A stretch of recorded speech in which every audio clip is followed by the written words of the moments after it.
আসসালামু আলাইকুম। Ratna family blog থেকে বলছি। তো দেখেন, ছেলে নিজের হাতে ভাত খেতে পারে না, কিন্তু জোর জবরদস্তি করে তাকে ভাত মেখে দিয়েছি। সব ও খাইতেছে, কিন্তু খাইতে চাইতেছে না, মানে নিজের হাতেও কোনো খাবার খাইতে চায় না, সব সময় আমার খাওয়াই দিতে হয়। তো সময় আমি কাকে রেখে কাকে দেবো, তো আমি খুঁজে পাচ্ছিলাম না। তো এর ফাঁকে মেয়েও খাওয়া দাওয়া করতে বসে গেছে। তো বাইরে প্রচণ্ড রোদ, এ রোদে তাকানো যাচ্ছে না, প্রচণ্ড রোদ। এর মধ্যে বাবুটার চুলগুলো আমি মাথায় ফেলে দিয়েছি এর গরমের কারণে। চুল ফালাতে না ফালাতে আমার ছোট ছেলে অসুস্থ হয়ে পড়ছে, প্রচণ্ড জ্বর। ও তার কুকুর নিয়ে খেলাধুলায় ব্যস্ত, মানে প্রচণ্ড দুষ্টামি করে।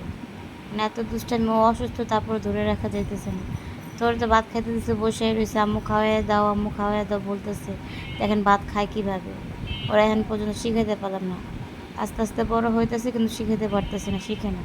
তো এর মধ্যে আপনার ভাই আমাকে একটা তাল এনে দিছে। তো তালটাকে আমি সুন্দর করে আমি আমার উপরে সাজিয়ে রাখছিলাম। তো তালটাকে আমি একটু পরে ছিলবো, কিন্তু সময় পেতেছিলাম না, কিছু করতে পারি নাই। তাই আমি সুন্দর করে ফ্রিজে রাখছি। তো তার মেয়েটাকে বললাম তালটা পলিথিনে ভরে এখন একটু ফ্রিজে রাখো।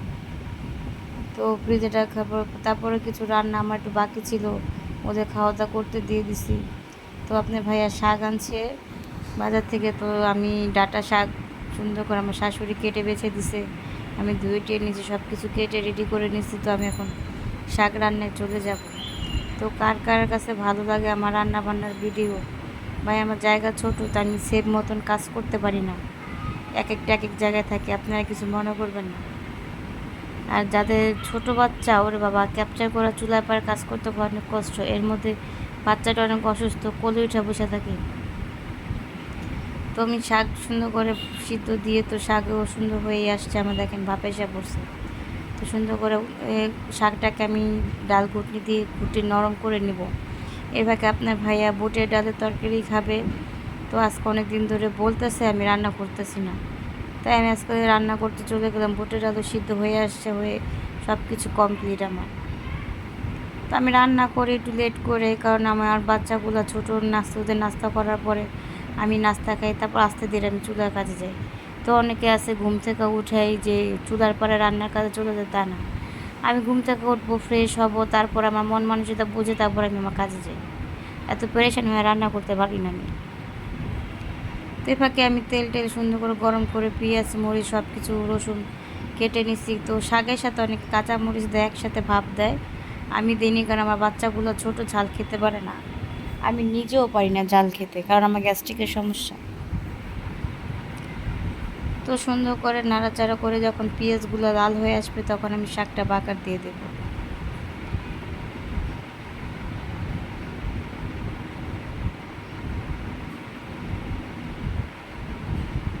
তো নাড়তে নাড়তে দেখেন আমার পেঁয়াজটা সুন্দর করে লাল হয়ে যাবে। তারপর আমি শাকগুলো সুন্দর করে ভাপে দিয়ে নিচ্ছি, শাকগুলো আমি ছেড়ে দেব। তো অনেকে, আমি শাক তেমন একটা খাই না সব সময়, যখন একটু বাইরে দেখি না শাকটা দেখতে পাতাটা একটু কম, মানে কচি কচি নরম লাগতেছে, তখন আমি শাকটা কিনে নিই। তো কালকে একটু বাজারে গিয়েছিলাম, সেখানে ডাঁটা শাক দেখছি, তো নিয়ে নিছি আমি। তো সুন্দর করে আমি শাক নাড়াচাড়া দিয়ে আমি সব কিছু অ্যাড করে নাড়তে থাকি, মানে শাকটা অনেক সফট হয়ে গেছে। ভাপ দেওয়ার পরে যখন ডাল ঘুটনিতে ঘুরতেছি, প্রত্যেকটা শাক নরম হয়ে গেছে, মানে ডাঁটাগুলো সব গলে গেছে।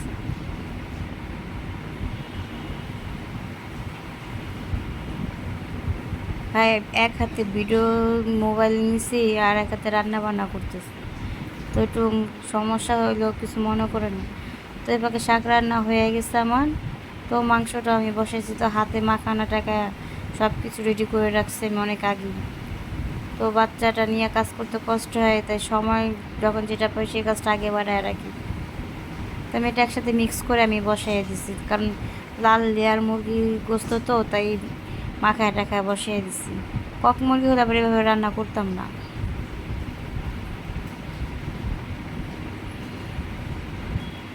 তো আমি ভালো করে নাড়াচাড়া করে আমি এটাকে বলক আনাবো।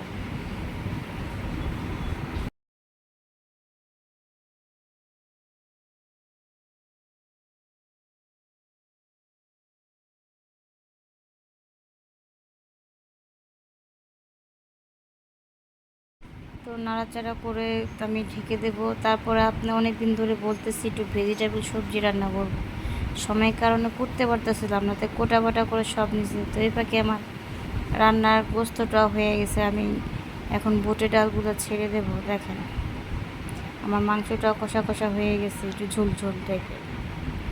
তো আমি বুটের ডাল ভাপ সিদ্ধ দিয়ে রেখেছিলাম, ডাল গলে গেছে, তো এখন ডালগুলো ছেড়ে দিচ্ছি।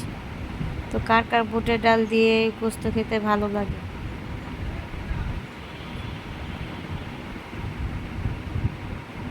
তো একটু বলো পয়সা পড়ছে, একটু নাড়াচাড়া করছে। আজকে একটু ডালটা একটু বেশি হয়ে গেছে আমার, কারণ ডালটা পছন্দ করে। তো ডালগুলো আপনি ভাইয়া সন্ধ্যার পরে পুরি নিয়ে আসে বা রাত্রে পরোটা নিয়ে আসে বা বানিয়ে দিই, তখন ওই ডালটা দিয়ে খাইতে পছন্দ করে। সাথে আমার ছেলেও পছন্দ করে, ছোটো ছেলেটা। কিন্তু কাল 2 দিন ধরে অসুস্থ, ঠিক মতন খাওয়া দাওয়া করতে পারতেছে না। সবাই আমার ছোটো ছেলের জন্য দোয়া করবে। অনেক জ্বর, ঠান্ডা লাগছে। মানে ও গোসলখানা ঢুকলে মানে ভিজবই, মানে প্রতিদিন ওর গোসল করতে হবে এমন অবস্থা। দাঁত ব্রাশ করবো বা কেউ বাথরুমে গেলে গেট বেড়াবেড়ি করবো, বেরো এরকম করতে থাকে। তো আমার রান্নাটাও প্রায় কাছাকাছি শেষ হয়ে গিয়েছে। তো আমার রান্নাটাও প্রায় শেষের দিকে, সুন্দর করে আমার তরকারিটা হয়ে গিয়েছে। তো কাঁচামরিচ ছেড়ে দিয়েছি। তো এর ফাঁকে আমি একটু জিরা গুঁড়ো অ্যাড করে দেবো। কারা কারা জিরা গুঁড়া দিয়ে ভাজা জিরা গুঁড়া দেন, তো আমি সবসময় খাই না, গ্রানের জন্য একটু দিই। যদি আমার ভিডিওটা আপনাদের কাছে ভালো লাগে, আমার রান্না বান্না দেখতে ভালো লাগে, লাইক কমেন্ট শেয়ার করবেন, সাবস্ক্রাইব করবেন।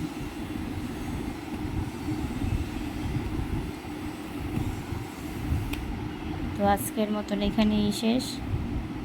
দোয়া করবেন যাতে সামনে আমি আরও ভালো ভালো ভিডিও, রান্নার ভিডিও দিতে পারি। তাই সময় পাই না, সময়ের কারণে আমি ভিডিও করতে পারি না। তো আমার চ্যানেলটা সাবস্ক্রাইব করবেন।